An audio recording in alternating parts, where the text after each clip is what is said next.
मैं आज इजहार भी कर देता हूँ, मोहब्बत मुस्तफ़ा का मतलब ये नहीं है कि किसी जगह अपने आप को बम बांध करके ब्लास्ट कर ले। ये सुन्नियों का शिवा नहीं, ये आशिक रसूल का शिवा नहीं है। आशिक रसूल खुले मैदान में बात करता है, ये तमाम चीजें जो हरकतें हिंदुस्तान की सरजमीन पर हो या दुनिया की किसी सरजमीन पर, आतंकवाद जिसको कहा जाए, दहशतगर्द जिसको कहा जाए, टेररिज्म जिसको कहा जाए, इश्क मुस्तफ़ा से उसका राई के दाने के बराबर भी ताल्लुक नहीं होता। तो मैं मशाइख सादात हाज़रीन अहले सुन्नत व जमात व ख़ाहरान मिल्लत इस्लामिया, अस्सलामु अलैकुम व रहमतुल्लाहि व बरकातुहू।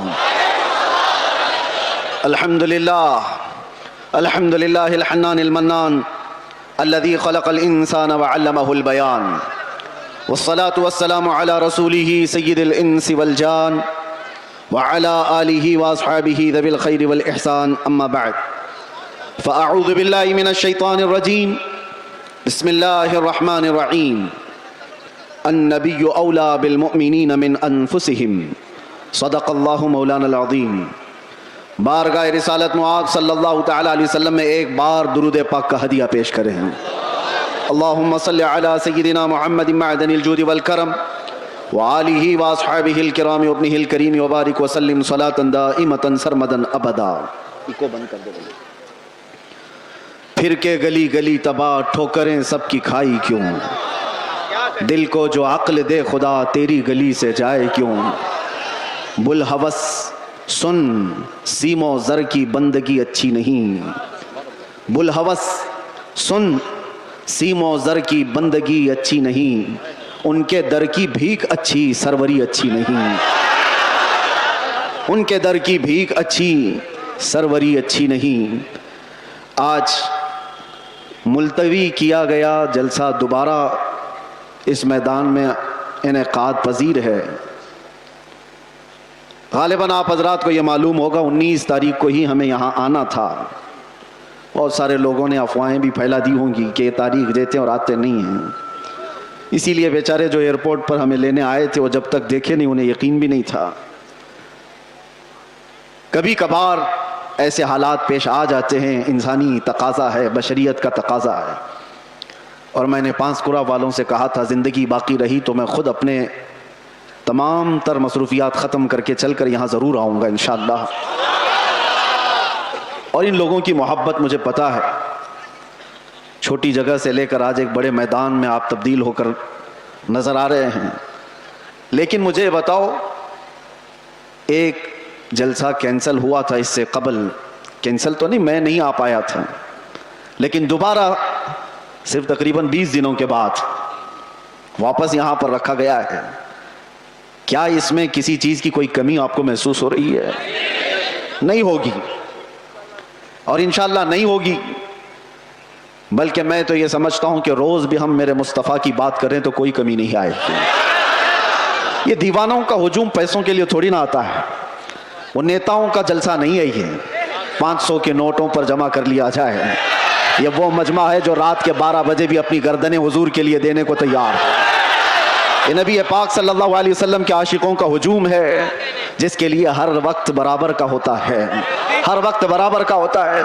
लोग मुझसे अक्सर ये कहा करते हैं कि रात के 12 बज गए पब्लिक ख़त्म हो जाएगी, 2 बज गए पब्लिक ख़त्म हो जाएगी, लेकिन हमने देखा जिस वक्त जाते हैं सब भरा मजमा इसी तरह है।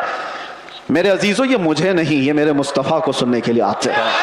ये नबी पाक सल्लल्लाहु ताला अलैहि वसल्लम की मोहब्बत की बरकत है। और अल्लाह तबारक व ताला जब चाहता है हुजूम के दिलों को एक तरफ मुतवज्जे फरमाता है, रब तबारक व ताला की नेमतों में से है। और एक बात मैं आपको बता दूँ, बहुत देर से आपके इस मिंबर पर बैठे थे तो हम देख रहे हैं कुछ चीज़ें हमें नज़र आई, उस पर मैं आपको अर्ज़ करता हूँ। लोग ये कहते हैं कि इतनी सारी चीज़ें आपने देखी, मुसीबतें, फिर भी उसी तरह से बोलते हो, फिर वही अंदाज के साथ चलते हो। डरना तो चाहिए कि हालात कैसे हैं, सारे हालात को देखो और फिर डर करके आप अपने एतबार से मसलहत का रास्ता इख्तियार करो। मेरे अजीज़ों, मसलहत और हिकमत किसको कहते हैं? अगर नबी पाक सल्लल्लाहु ताला अलैहि वसल्लम की इज्जत पर बात करने को, खामोशी इख्तियार करने को मसलहत और हिकमत कहते हैं, तो ऐसी मसलहतों को हम लात मारते हैं। यही मसलहत नहीं है, इसको बुज़दिली कहा जाता है, मुदाहनत कहा जाता है, नफ्स परस्ती कहा जाता है। और अगर दुनिया इसको जुर्म कहती है तो ये जुर्म हम हर बार करेंगे, 100 बार करेंगे। अपने मुस्तफ़ा करीम सल्लल्लाहु ताला अलैहि वसल्लम से मोहब्बत का इजहार जुर्म अगर किसी को लगता है तो ये जुर्म तो हम शौक से करेंगे। ये किसी को लगता हो तो वैसे तो हकीकत में जुर्म है, लेकिन दुनिया ने आज देखा है कुछ वो लोग भी हैं जिनको आज ऐसे कीड़े काटे हुए हैं कि हम अपने नबी से मोहब्बत का इजहार करें तो भी जुर्म लगता है। अगर उनको ये जुर्म ना लगता तो आई लव मोहम्मद कहने पर किसी को केस नहीं करते।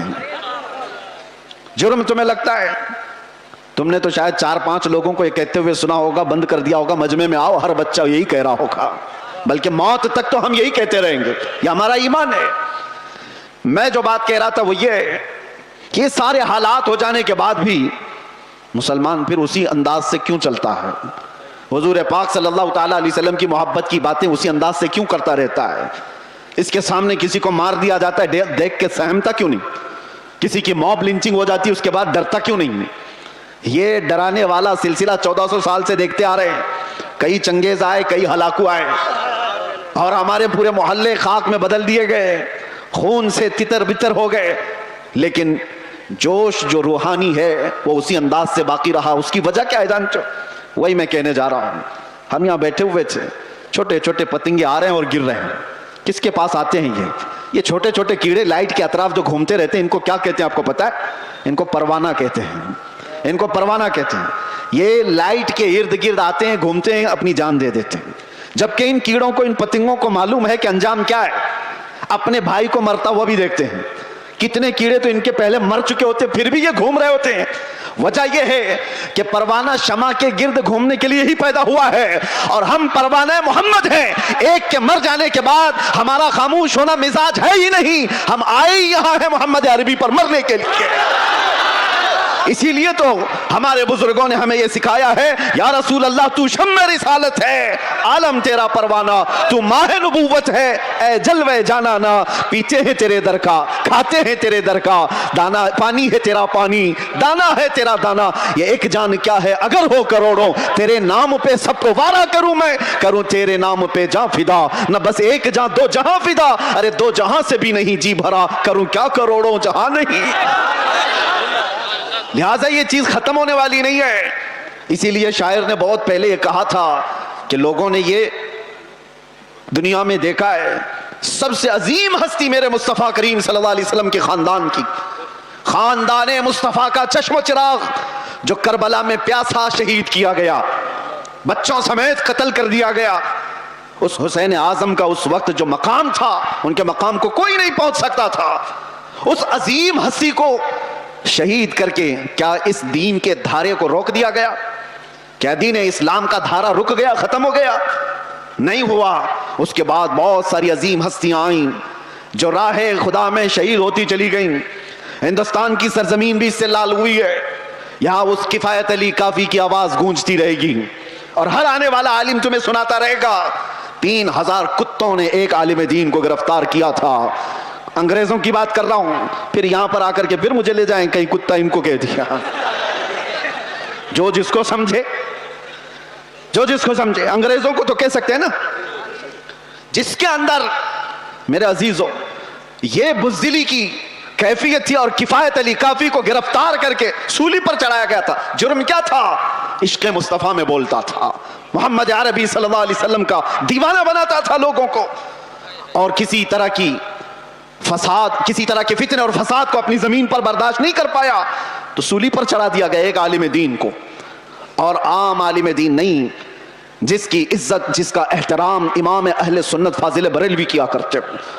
लेकिन मेरे अजीजों, फांसी पर अंग्रेज चढ़ा रहे थे, मजमा देख रहा था, तब भी किफायत अली काफी के पेशानियों पर कोई शिकन नहीं, कोई फिक्र नहीं, ना जिस्म के अंदर कोई कपकपी, खौफ और हिरास, बल्कि फंदे पर चढ़ने से पहले यूं कहा था, कोई गुल बाकी रहेगा न चमन रह जाएगा, पर रसूलुल्लाह का दीने हसन रह जाएगा।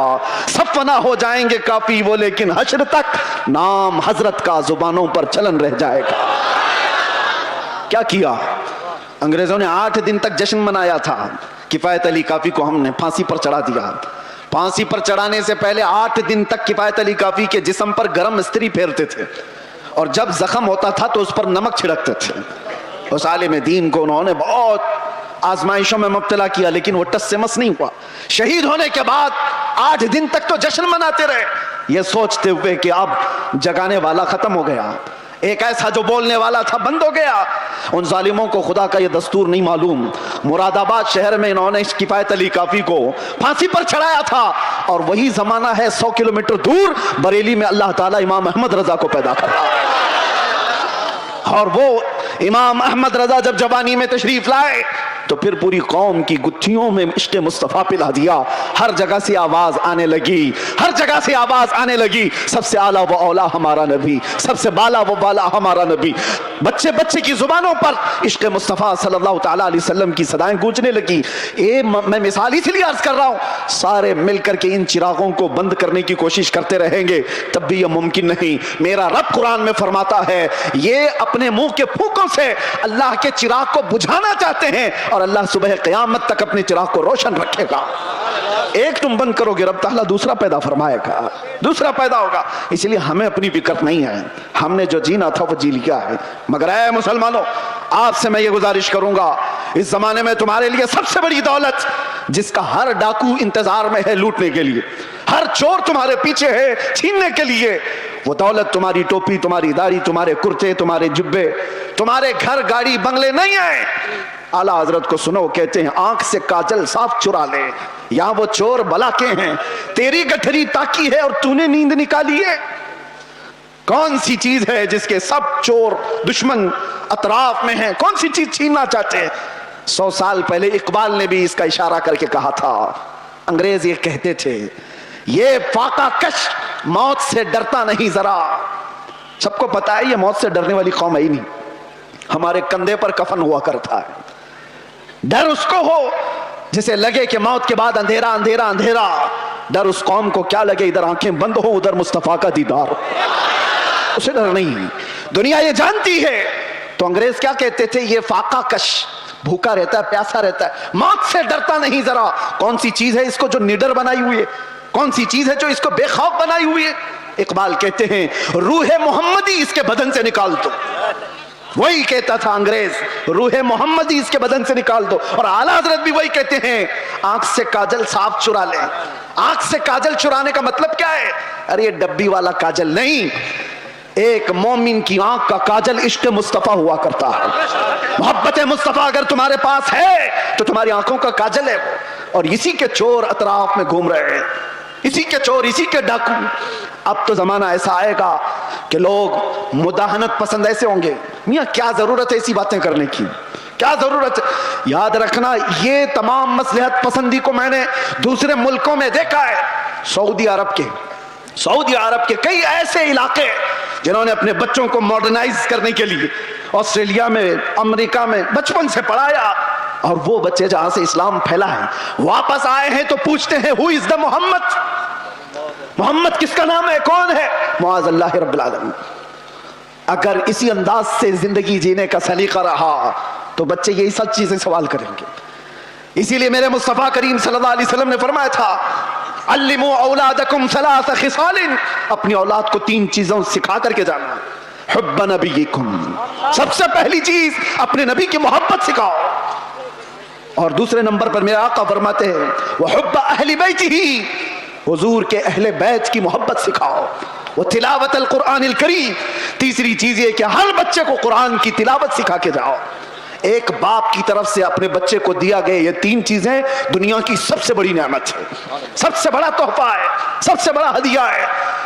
इसीलिए मेरे अजीजों, बार बार हम हर स्टेज से ये अलल ऐलान तुम्हें पुकार पुकार कर कहते हैं, हुजूर पाक सल्लल्लाहु तआला अलैहि वसल्लम के नाम पर कोई समझौता ना करो, कोई मसलहत पसंदी ना करो, कोई दबाव, कोई समझौता नहीं। जो जान मांगो तो जान दे दें, जो माल मांगो तो माल दे दें, मगर ये हमसे कभी ना होगा नबी का जाहो जलाल दे दें। जब तक ये सिफत तुम्हारे अंदर बाकी रहेगी, इंशाअल्लाह कोई कौम तुमको सफ़े हस्ती से मुकम्मल मिटा ना सकेगी, नहीं होगा। लेकिन एक बात और समझ के चलो, इकबाल की ये बात बहुत पक्की है, अगर इस रिश्ते से तुम दूर होते चले गए, जो मदीने से तार हमारे जुड़े हुए हैं, इससे दूर होते चले गए, होगा क्या?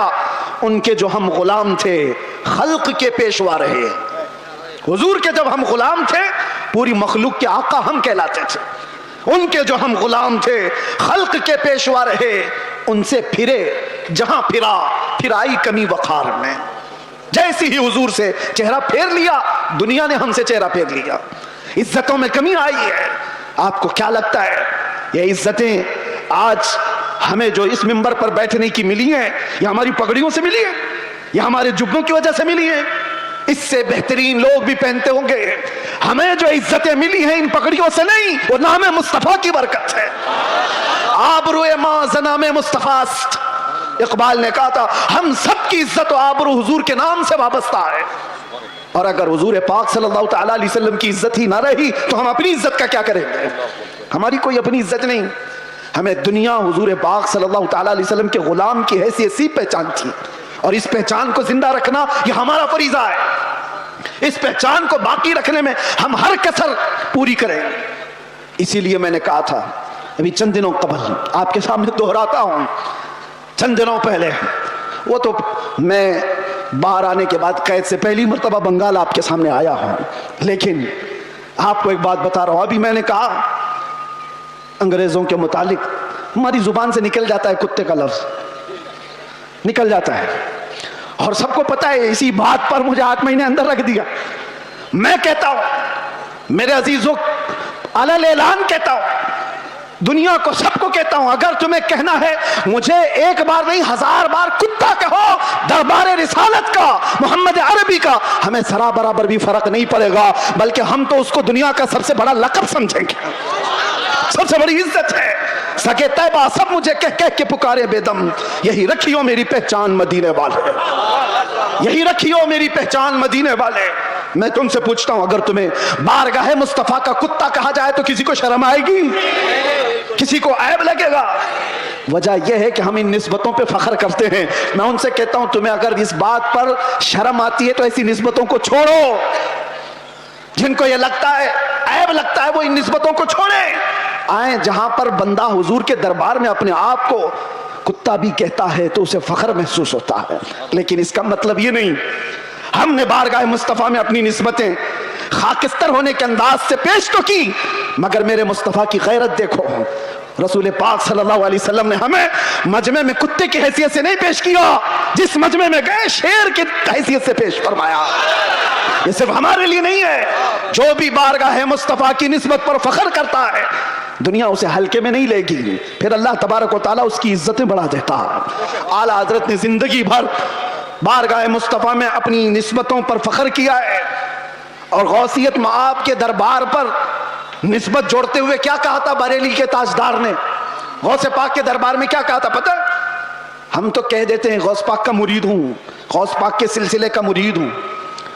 मुरीद होना, खादिम होना, ये अपनी जगह पर। वक्त का मुजद्दिद, जिसको अल्लाह तबारक व तआला ने 55 से ज्यादा उलूम व फनून पर महारत दी है, 1000 से ज्यादा किताबें लिखा हो, तकवा और तहारत का इमाम, लेकिन गौसे पाक के दरबार में जब बात करनी हो तो यूं कहता है, ऐ गौसियत मआब, तुझसे दर, दर से सग, और सग से है मुझको निस्बत।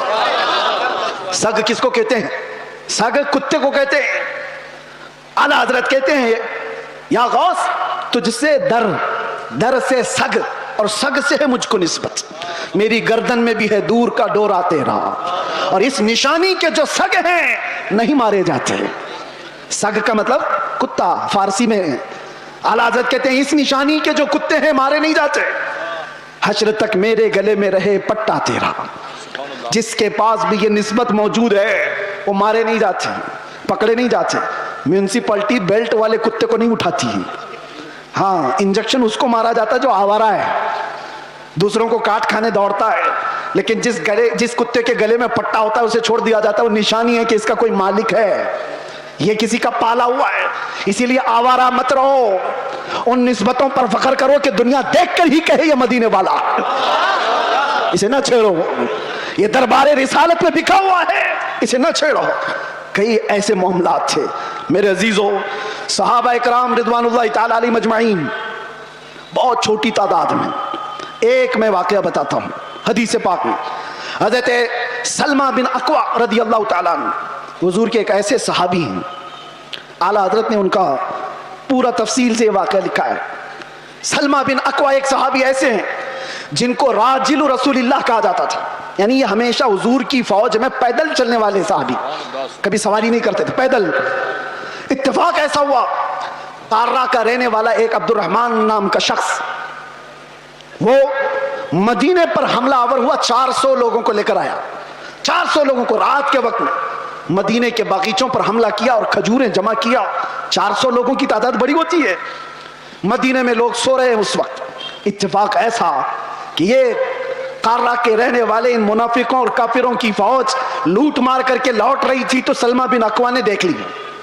होना क्या चाहिए, गांव का एक आदमी जाग रहा है तो लोगों को जगाए कि इतनी बड़ी फौज मदीने के बागीचों से खजूरें लेकर जा रही है, लोगों को जगाए। सलमा बिन अकवा ने किसी को जगाया नहीं, तन्हाई 400 के पीछे दौड़ पड़े, सबके पीछे दौड़ पड़े। और हैरत की बात है कि 400 दौड़ भी रहे हैं, एक नबी पाक के गुलाम से डर करके दौड़ भी रहे। दौड़ते दौड़ते इतनी दूर चले गए कि मदीने से भी निकल गए। वो खजूरें उठाए भाग रहे और सलमा बिन अकवा उनके पीछे पड़े हुए। एक सहाबी की हैबत कितनी थी कि 400 दौड़े जा रहे हैं। सुनने में आपको हैरत होती है कि नहीं?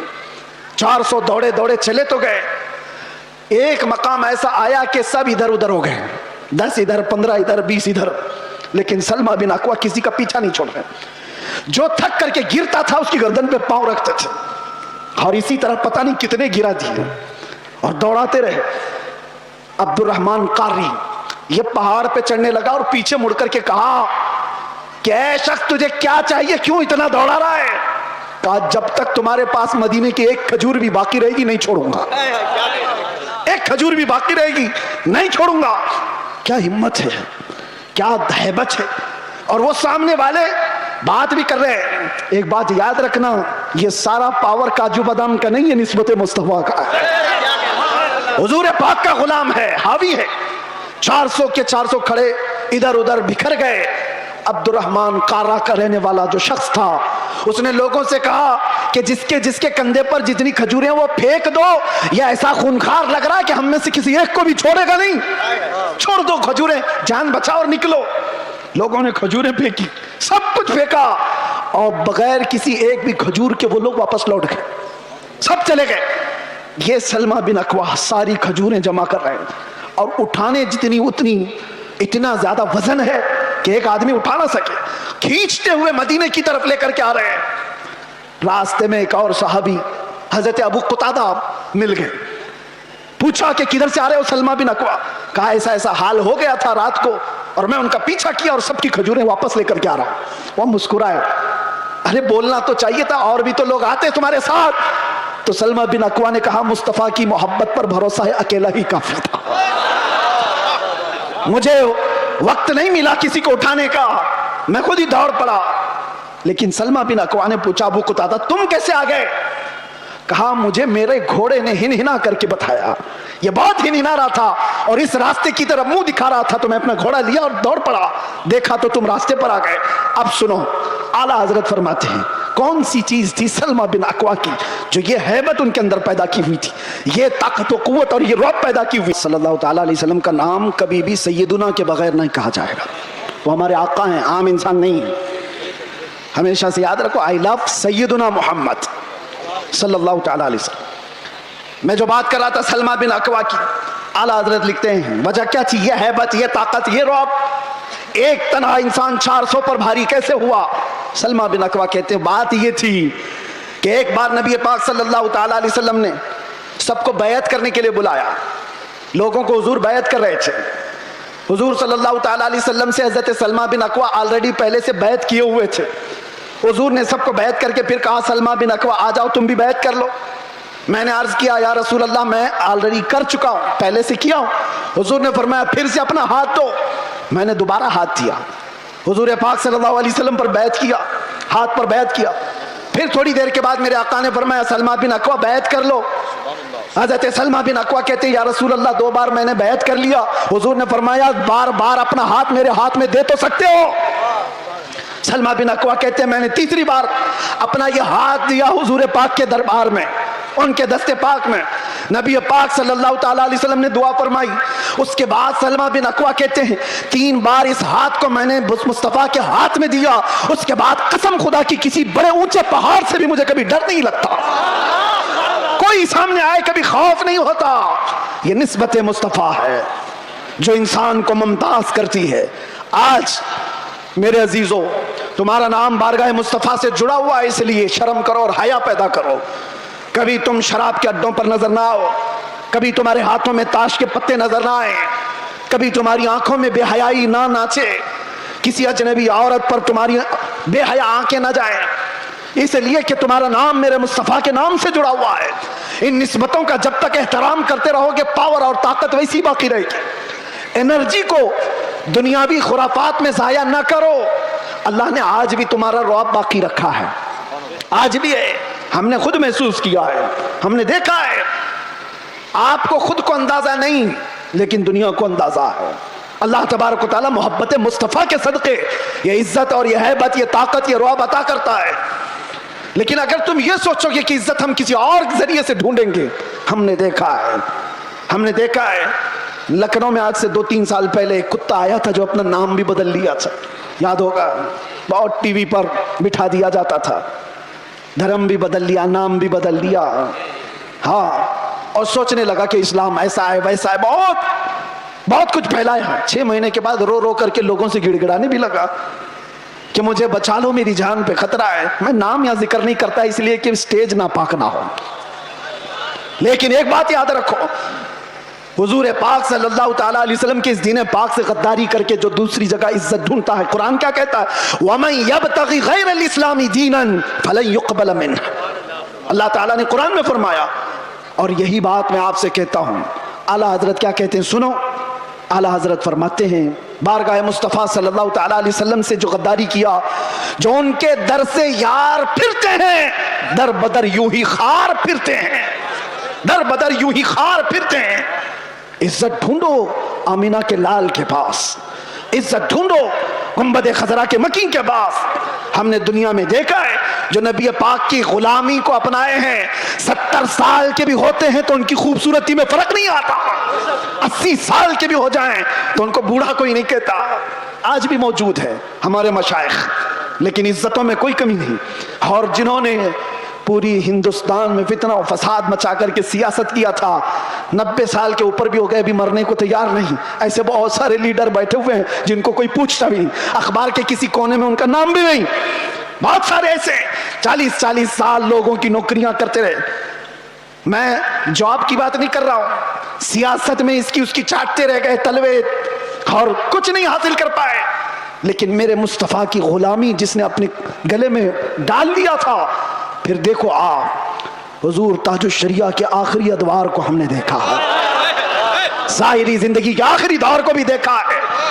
मेरे अजीजों, 75 साल की उम्र हो गई थी, 1 लाख नौजवानों को, खूबसूरतों को एक तरफ बिठाओ और एक तरफ बरेली के उस शहजादे को बिठाओ, और देखो दुनिया किसकी तरफ देखती है। क्यों? ये चेहरे पर गाजा और ये चेहरे पर कशिश, ये पाउडर और लाली की नहीं, ये मुस्तफ़ा करीम की गुलामी की है। मुस्तफ़ा करीम सल्लल्लाहु ताला अलैहि वसल्लम के मोहब्बत का जो जमाल है वो कभी कम नहीं होता। बचपन में हम सुनते आते थे, मोहम्मद के गुलामों में बुढ़ापा आ नहीं सकता। इसीलिए इज्जत इधर उधर क्यों ढूंढते हो, क्यों जाते हो? उन नौजवानों पर मुझे बड़ा तरस आता है जो कहते हैं दुनिया पता नहीं क्या कहेगी। 5 ग्राम की टोपी उनको भारी लगती है, 5 किलो की फटी जीन्स पहन करके फैशन समझता है, दाढ़ी उसको बहुत भारी लगने लगती है, चुभती है, गड़ती है, रोज उसको निकाल करके गटर नाली में फेंक देता है। और दाढ़ी भी बेचारी इतनी जिद्दी है, रोज आकर के उसको बताती है तुम मर्द है, वो निकाल करके कहता है नहीं हूं मैं, वो भाग रहा है। कैसी हैरत की बात है, तुम जिद पे अड़े हो कि नहीं हूं मैं, और वो भी जिद पे अड़ी है, रोज आके बताती है कि तुम मर्द है। बेचारा आखिरी दम तक मानने को तैयार नहीं। और हैरत की बात है, जब इनसे पूछा जाए दुनिया का सबसे हसीन चेहरा कौन सा था, तो सब एक जुबान होकर कहते हैं आमिना के लाल का चेहरा सबसे हसीन था। फिर मैं पूछता हूं, उस आमिना के लाल के चेहरे पर जब दाढ़ी थी तो तुझे ऐब क्यों लगती है, तुझे बुरी क्यों लगती है? दुनिया का सबसे ज्यादा हसीन चेहरा मेरे मुस्तफा का था, और वो दाढ़ी वाला था। दाढ़ी वाला था। और एक बात उन औरतों से भी कहता हूं जो औरतें खुले बाल में समझती हैं कि ये फैशन है, आधे नंगेपन को समझती हैं फैशन है, यानी दुनिया ने इनको ये बताया है कि नंगे रहने को फैशन कहते हैं, आधे कपड़े पहनने को फैशन कहते हैं। अगर आधे कपड़े पहनना फैशन है तो तुमसे ज्यादा फैशनेबल तो भैंस है जो पूरी नंगी रहती है, वो कभी कोई कपड़ा नहीं पहनती। वो जानवर तो तुमसे ज्यादा फैशनेबल है, पूरे ओपन है। जानवरों की तरह दुनिया तुम्हें बनाना चाहती है और तुम समझ रहे हो फैशन है। फैशन वो नहीं। नौजवानों से कहता हूं देखना हो तो खालिद बिन वलीद को देखो, औरतें देखना हो तो मेरे मुस्तफा की बेटी को देखो। सब औरतें कहती हैं अल्लाह हमें कनीज़ाने फातिमा में शामिल करे, दुआ तो करती हैं और फख्र भी करती हैं, कनीज़े फातिमा नाम भी रखती हैं। लेकिन सोचा कभी दुनिया की सबसे इज्जत वाली खातून, सबसे इज्जत वाली खातून जिसका मकाम क़यामत के दिन भी क्या होगा पता है? फरिश्तों को, आपको मैं बता रहा हूं, हदीस में मौजूद है, फरिश्ता महशर के मैदान में ऐलान करेगा गद्दू अबसारकुम फइन्न फातिमा बिन्त मुहम्मद तमुर्रु इलल जन्ना। ऐ महशर वाले लोग सब अपनी आंखें नीची कर लो, मोहम्मद अरबी की बेटी जन्नत की तरफ जा रही है। कयामत के दिन ऐलान हो रहा होगा। इज्जत का वो मकाम, इज्जत का वो मकाम मैदान महशर में जिसकी इज्जत का ऐलान हो रहा होगा। लेकिन मैं खवातीन से कहता हूं दुनिया की सबसे इज्जत वाली खातून के सर पर हमेशा दुपट्टा रहा, और तुम समझती हो इज्जत खुले बन में है, फैशन करने में। फैशन वो है ही नहीं, हम उसको फैशन नहीं समझते। वो जानवरों वाली जिंदगी है जो औरतों को नंगा करके हवस के पुजारियों के सामने लाकर खड़ा किया जाता है।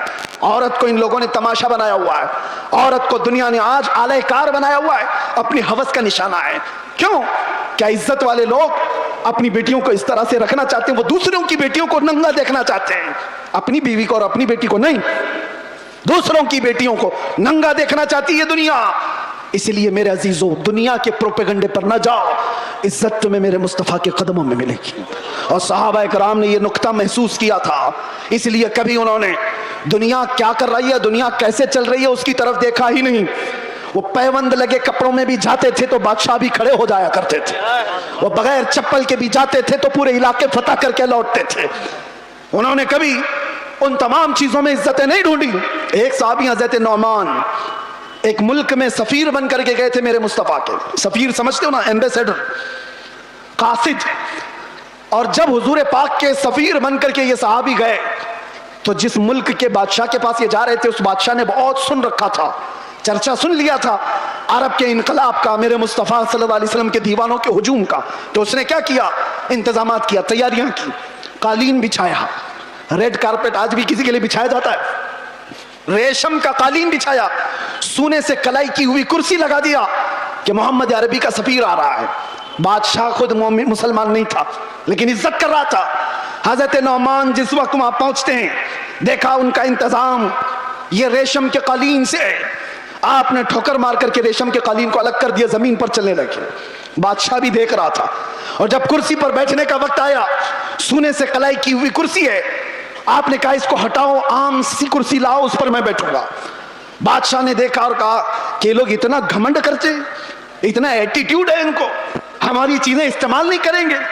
हजरत नौमान ने बताया ना घमंड ना तकब्बुर, यह हमारा गुरूर नहीं है, मैंने इसलिए ये दोनों चीजें इस्तेमाल नहीं की कि मेरे मुस्तफ़ा की शरीयत में रेशम का इस्तेमाल मर्द के लिए हराम है और सोने का इस्तेमाल भी मर्द के लिए हराम है, मैं इसको इस्तेमाल नहीं करूं। लोग तो ये समझ लेंगे दुनिया का कानून है, इनकी इज्जतों का तरीका है, मेल मिलाप के लिए कर लेना चाहिए ना। वो सहाबी थे और उन्होंने ये दो चीजों को टुकराया।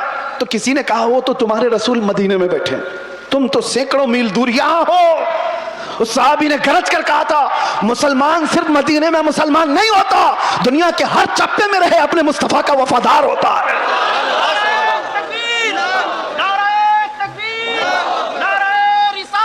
अपने नबी का वफादार होता है। उन सहाबा ने इज्जतें अपने नबी की निस्बत में ढूंढी थी। आज लोग ये समझते हैं कि दुनिया की चकाचौंध में रंग जाने में इज्जत मिल जाएगी, कुछ नहीं मिलने वाला है।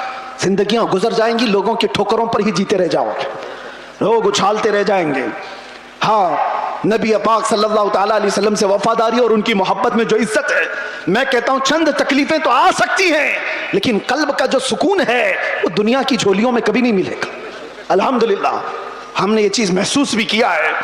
दुनिया जिस तरह भी तकलीफ देने की बात करती हो, लेकिन मुस्तफ़ा करीम की याद हमें सुकून बख्श देती है, उनकी यादें हमें दिल की तमानीनत अता कर देती हैं।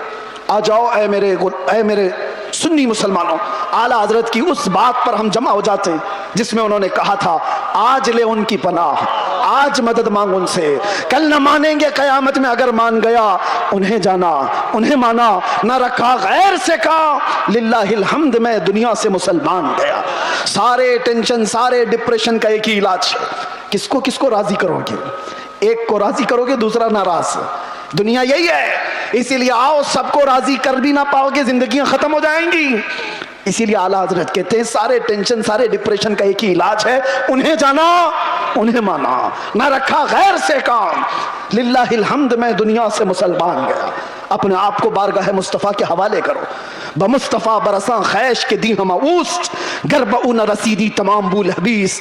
ये इकबाल कहता है, अपने आप को नबी के कदमों तक पहुंचा दे, इसी का नाम दीन है। और अगर तू वहां तक नहीं पहुंचा तो जिंदगी अबू लहब की तरह है, जिंदगी अबू लहब की तरह है। ऐ नौजवानों, नबी पाक सल्लल्लाहु तआला अलैहि वसल्लम से वफादारी का मतलब क्या है? वफादारी किसको कहते हैं? अभी मैं कहूंगा तो नारे जोर से लगाओगे, ये वफादारी है।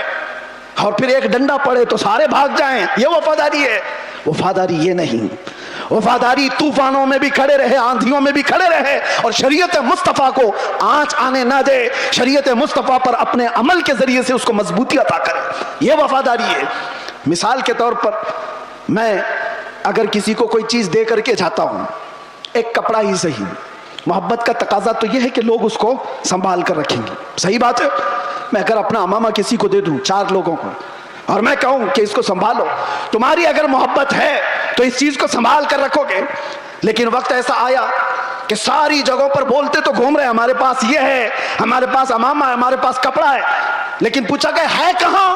पता चला किसी गटर में रखा हुआ है, किसी कीचड़ में है, किसी मट्टी में है, कहीं पड़ा हुआ है। बस जुबानों पर है कि हमारे पास है, बिला तशबीह बिला तमसील। दीन मुस्तफ़ा के साथ हमने यही किया हुआ है। फख्र तो करते हैं कि हम मुसलमान हैं, इस्लाम हमारे पास है। कहां है वो इस्लाम? ना औरतों पे नजर आ रहा है, ना बच्चियों पे नजर आ रहा है, ना शादियों में नजर आ रहा है। वो इस्लाम है कहां? जुबानों पर। वफादारी इसको नहीं कहते।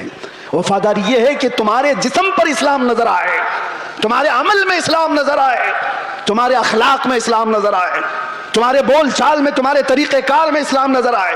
मस्जिदों में क्यों नहीं नजर आता? फजर में क्यों गायब वो सारे के सारे? इस्लाम कहां है? मेरे अजीजों, नारा लगाना ये दुनिया का सबसे आसान काम है। ये शहादत गहे उल्फत में है कदम रखना, लोग आसान समझते हैं मुसलमान होना। और इसीलिए मेरे आका सल्लल्लाहु अलैहि वसल्लम ने एक सहाबी से फरमाया था, हम तो छोड़ो, हम तो बहुत निकम्मे लोग हैं, बहुत दूर के हैं। वो सहाबा थे जो दुनिया के सबसे अच्छे लोग थे। एक सहाबी ने आकर के हुजूर से इतना कहा था, वल्लाही इन्नी ला उहिब्बका या रसूल अल्लाह, कसम खुदा की है अल्लाह के रसूल, मैं आपसे बहुत मोहब्बत करता हूं। हुजूर ने क्या फरमाया जानते हो? उन्जुर मादा तकूल, सोच के बोल क्या कह रहा है। हम तो आसानी से कहते ना, या रसूल अल्लाह आपसे हम प्यार करते, मोहब्बत करते। सहाबी ने जब ये कहा था, हुजूर फरमाते हैं सोच के बोल क्या कह रहा है। उन्होंने दूसरी बार कहा, कसम खुदा की या रसूल अल्लाह मैं बहुत मोहब्बत करता हूं। हुजूर ने फिर कहा, सोच समझ करके बोल। तीसरी बार उन्होंने कहा, कसम खुदा की या रसूल अल्लाह मैं आपसे मोहब्बत करता हूं। तब मेरे आका ने फरमाया, अगर तू अपनी बात में सच्चा है तो फिर इंतजार कर, मुसीबतें ऐसे आएंगी जैसे पहाड़ से पानी गिरता है, इतनी तेज आएंगी मुसीबतें, उसके लिए तैयार रह जा। तो ये सहाबी को हुजूर ने फरमाया है, जब हम बारगाह मुस्तफ़ा में अपनी मोहब्बत का इजहार करते हैं तो दुनिया नोच खाने के लिए दौड़ती है। ये सारे जो मामलात हमारे साथ होते हैं यूं ही नहीं होते।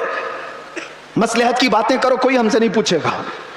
आप ये वलवला अंगेज बातें, जज्बात की बातें ना करो, कोई नहीं पूछेगा। तबलीगी जमात को तो इजराइल में भी एंट्री है, उनके लिए कोई खतरा नहीं, कुछ नहीं। हाँ, हुजूर पाक की मोहब्बत में सीरियस कोई नजर आता है तो दुनिया उसको कहती है डेंजरस पर्सन, डेंजरस, बहुत ज्यादा खतरनाक। हुजूर से मोहब्बत करने वाले पर ये दुनिया के सारे सोशल साइट्स, फेसबुक, इंस्टा, ये सब बैन लगा देते हैं। ये सारी वीडियोस नहीं आना चाहिए इसकी। हुजूर की मोहब्बत की बात करता है और सीरियस करता है। पता ये चला मेरे अजीजों, असल ईमान यही है जिससे दुनिया को खौफ है। लेकिन आपको मैं ये कहता हूं, नबी पाक सल्लल्लाहु ताला अलैहि वसल्लम की इस मोहब्बत का इजहार करने के बाद आप पर चाहे जितनी भी मुसीबतें आए, जमे रहोगे, डटे रहोगे, तो रब फरमाता है ततनज़्ज़लु अलैहिमुल मलाइका, तुम पर अल्लाह के फरिश्ते उतारे जाएंगे। वो ये कहते हुए आएंगे ला तखाफू वला तहज़नू, घबराओ मत, डरो मत, अनकरीब अल्लाह ने जिस जन्नत का वादा किया है वो जन्नत तुम्हारे इंतजार में, डरो मत, घबराओ मत। इसीलिए मेरा आखिरी ये मैसेज है सबको कि मुस्तफ़ा करीम सल्लल्लाहु ताला अलैहि वसल्लम के दरबार में अपने आप को सुपुर्द करने का मतलब ये, उनकी शरीयत तहरा को जिंदा रखो। हालात इतने पेचीदा होते चले जा रहे हैं, दुनिया की सबकी नजरें तुम्हारी तरफ है, तुम्हारे अखलाक की तरफ, तुम्हारे किरदार की तरफ। और याद रखना, मैं आज इजहार भी कर देता हूं, मोहब्बत मुस्तफ़ा का मतलब ये नहीं है कि किसी जगह अपने आप को बम बांध करके ब्लास्ट कर ले। ये सुन्नियों का शिवा नहीं, ये आशिक रसूल का शिवा नहीं है। आशिक रसूल खुले मैदान में बात करता है, ये तमाम चीजें जो हरकतें हिंदुस्तान की सरजमीन पर हो या दुनिया की किसी सरजमीन पर, आतंकवाद जिसको कहा जाए, दहशतगर्द जिसको कहा जाए, टेररिज्म जिसको कहा जाए, इश्क़ मुस्तफ़ा से उसका राई के दाने के बराबर भी ताल्लुक नहीं होता। हम ऐसे लोगों को नहीं जानते, ऐसे लोगों को नहीं मानते। और नौजवानों, ऐसा कभी कोई बहकाए तो कान खड़े कर लेना तवज्जो से, क्या अपने आप को हिलाकत में डालना कुरान कभी इसकी इजाजत नहीं देता। और ना हक किसी ऐसे आम आदमी की जान लेना, यह तो बहुत दूर की बात है। इस्लाम तुम्हें बिल्ली को भी अगर बांध करके रखा और खाना पानी नहीं दिया, मर गई तो जहन्नम में चला जाएगा। यह हदीस पाक में मौजूद है। तुम्हारी इबादतें सब मुंह पर मार दी जाएंगी, जानवर पर भी जुल्म जायज नहीं। ये तमाम जो चीजें आज पैदा की जा रही है इस्लाम के चेहरे को मस्ख करने के लिए, कितने हालात खराब हुए। मुझे पता है 9/11 के बाद पूरी दुनिया के हालात बदल गए। क्यों? इस्लाम को इस तरह से पेश किया गया, मुसलमानों के चेहरे को इस तरह से पेश किया। चंद मुसलमानों ने अगर ये किया है तो सारे मुसलमानों को चाहिए कि ऐसे लोगों से अपना कोई रिश्ता ना रखे। खुल करके कहो, सूफिया की ये जमात है या औलिया कामिलीन से मोहब्बत करने वाले और इश्क़ मुस्तफ़ा की गुन गाने वाली जमात है।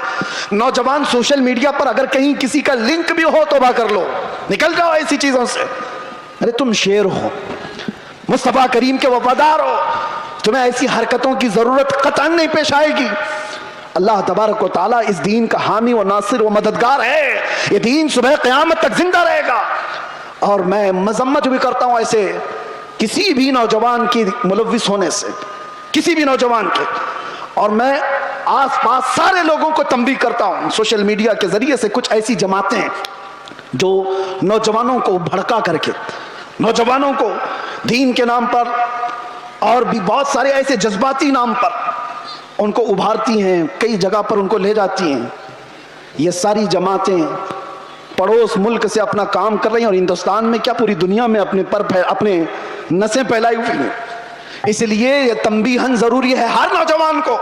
सोशल मीडिया का भी इस्तेमाल करो तो बहुत सोच समझ करके, किसी के हत्थे मत चढ़ जाना, किसी ऐसे के हत्थे मत चढ़ जाना जो तुम्हारे जज्बात का इस्तेमाल करके तुमसे ऐसे काम करवा दे जो पूरी उम्मत मुस्लिमा के लिए खतरा बन जाए, पूरे इस्लाम के लिए खतरा बन जाए।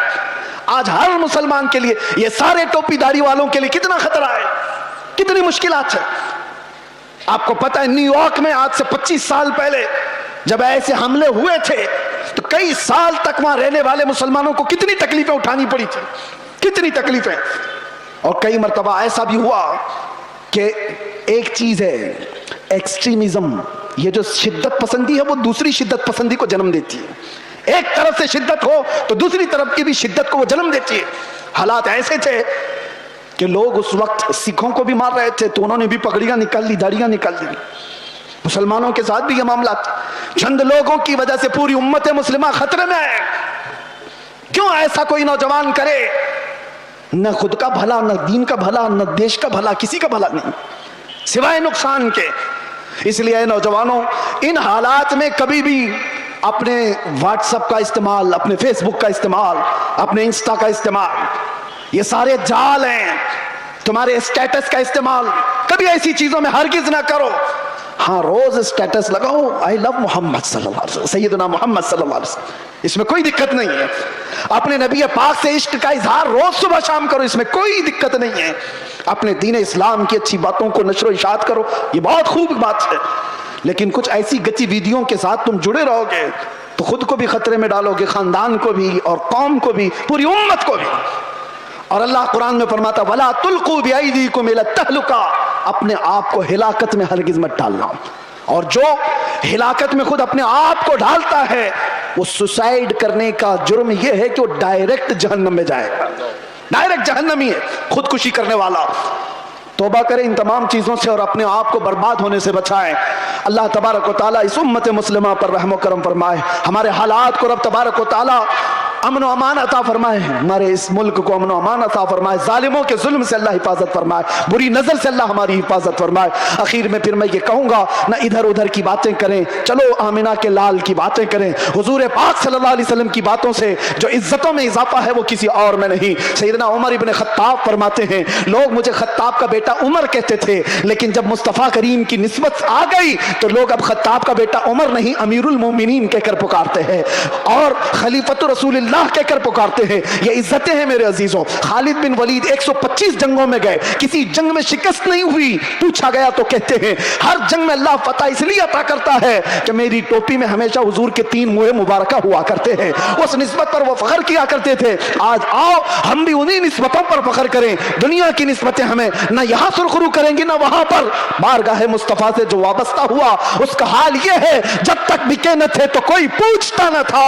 या रसूल अल्लाह तुमने खरीद कर हमें अनमोल कर दिया। लब्बैक या रसूल अल्लाह, लब्बैक या रसूल अल्लाह, लब्बैक या रसूल अल्लाह। जिंदगी ये नहीं किसी की किसी के लिए, जिंदगी है नबी की नबी के लिए। ना समझ मरते हैं जिंदगी के लिए, जीना मरना है सब कुछ नबी के लिए। या रसूल अल्लाह दहन में जुबान तुम्हारे लिए, बदन में है जान तुम्हारे लिए। हम आए यहाँ और उठे भी वहां। लब्बैक या रसूल अल्लाह।